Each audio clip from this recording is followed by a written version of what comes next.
Indépendance totale. 7h, 10h sur Radio Courtoisie, ligne droite, Baudouin-Wisselman.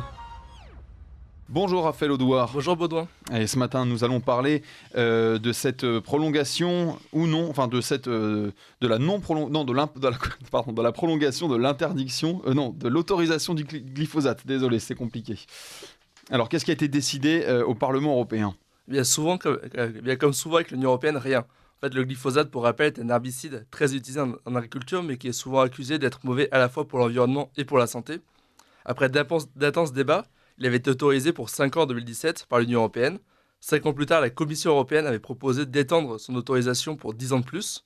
Cette autorisation devait être validée par les États de l'Union européenne, mais à cause de l'absence d'une majorité d'États qualifiés de pays, l'Union européenne n'a pas statué sur le sujet. Il faudra attendre un nouveau vote en novembre pour savoir si jamais le glyphosate va être autorisé. Et du coup, ça pose problème pour les agriculteurs qui en fait ont besoin d'être au clair avec ce qui va être autorisé ou non pour savoir ce qu'ils auront le droit de faire ou non dans les années qui viennent. Alors, pouvez-vous nous rappeler ce qu'est le glyphosate et pourquoi fait-il polémique ?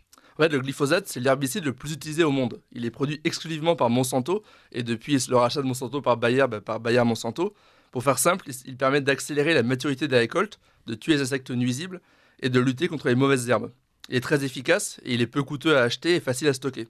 Mais le problème, c'est que son efficacité pose question, car il ne tue pas non seulement des insectes nuisibles, mais représente aussi une menace pour l'ensemble de l'écosystème. Par exemple, il est l'un des responsables de la disparition en cours des abeilles, disparition qui a un impact très fort sur le développement des plantes et sur le maintien des écosystèmes. En plus de ça, ces détracteurs affirment aussi qu'il présente de forts risques de contamination des sols.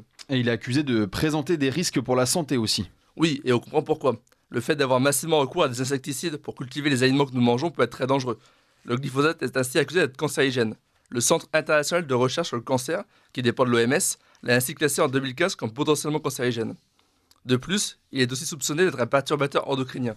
Donc pour rappel, les perturbateurs endocriniens agissent sur les hormones, notamment sur les hormones sexuelles, et sont responsables de nombreux problèmes, notamment une augmentation de la stérilité, ou en tout cas une baisse de la fécondité des hommes. De plus, les enfants dont les mères ont été exposées enceintes à ces produits ont une plus grande tendance à développer des maladies.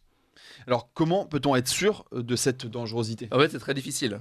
Comme souvent dans ce cas, les deux camps se renvoient des études contradictoires au visage. Et surtout, Bayer Monsanto mène une intense campagne de lobbying pour défendre leurs produits et finance des études très controversées.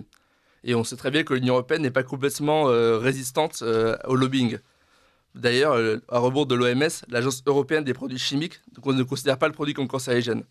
Néanmoins, beaucoup d'éléments convergent pour montrer que le glyphosate est dangereux et qu'un risque environnemental et sanitaire aussi important existe, le principe de précaution doit l'emporter. D'autant plus que les scandales se multiplient. Par exemple, aux États-Unis, Bayer a déboursé 10 milliards de dollars pour dédommager plusieurs dizaines de milliers de plaignants. Et d'ailleurs, la difficulté pour évaluer les risques ne concerne pas seulement le glyphosate. Non, parce qu'en fait, chaque année, on n'a que seulement quelques produits qui sont interdits, alors que 10 milliers d'autres produits sont créés. Il faut ensuite des années pour démontrer la nocivité d'un produit et qu'il soit finalement interdit. Et d'ailleurs, parfois, les dérivés d'un produit qui a été interdit ne sont pas interdits avec lui. Pour prendre un exemple très simple, il y a quelques années, il avait été démontré que le bisphénol A, qui est présent dans les plastiques, notamment dans les biberons pour bébés, était nocif pour la santé. Problème, avant son interdiction, de nombreuses années s'étaient écoulées et du coup, de nombreux bébés avaient été exposés. Et d'ailleurs, aujourd'hui, dans les biberons pour bébés, il est souvent remplacé par le bisphénol B ou S, qui semble aussi dangereux pour la santé. Sur ce sujet, comme sur beaucoup d'autres, le législateur a une tendance à avoir plus de train de retard. Alors, comment se positionne la France sur le sujet du glyphosate ? Comme souvent avec Macron, nous sommes dans le double discours permanent. Macron avait promis d'interdire le glyphosate lors de sa campagne présidentielle en 2017. Pourtant, il avait annoncé ensuite que cette interdiction n'aurait lieu qu'en 2022. Et maintenant, la France s'est abstenue lors du vote. Et c'est notamment ça qui a permis le report de la décision. Et du coup, il est à craindre qu'en novembre, les choses soient pareilles et que le glyphosate ne soit pas interdit, faisant in fine reposer la décision sur chaque État membre. Et laisser chaque État décider, n'est-ce pas, respecter la souveraineté de chaque nation ? Évidemment, l'enjeu, c'est de convaincre les différentes nations du bien fondé de l'interdiction et c'est pas de l'imposer arbitrairement à chaque pays. Mais ce sujet fait partie de ceux où une coordination entre États serait une bonne chose, notamment pour éviter de créer une concurrence déloyale entre les agriculteurs européens, mais aussi pour protéger la souveraineté de tous les États, y compris les plus petits. Car on sait que les multinationales ont les moyens de contraindre un État à agir contre la volonté de son peuple. Par exemple, en 2020, Bayer Monsanto avait obtenu de la justice la levée de l'interdiction de glyphosate au Luxembourg, alors même que cette décision avait été prise démocratiquement. Il ne faut pas non plus oublier que la dépendance à un produit exclusivement produit par une multinationale étrangère, américaine puis maintenant allemande puisque Bayer est allemand, est un risque pour la souveraineté alimentaire de nos nations. Et comment expliquer ce positionnement de la France ? Bon, évidemment, on peut se demander quel rôle jouent les lobbyistes de Bayer-Monsanto dans les ambiguïtés françaises. Mais officiellement, le gouvernement ne veut pas mettre en difficulté nos agriculteurs. Et il est évident que l'interdiction du glyphosate doit s'accompagner d'un investissement massif dans la recherche pour trouver des alternatives au glyphosate. Sinon, ce sont les agriculteurs qui vont être pénalisés.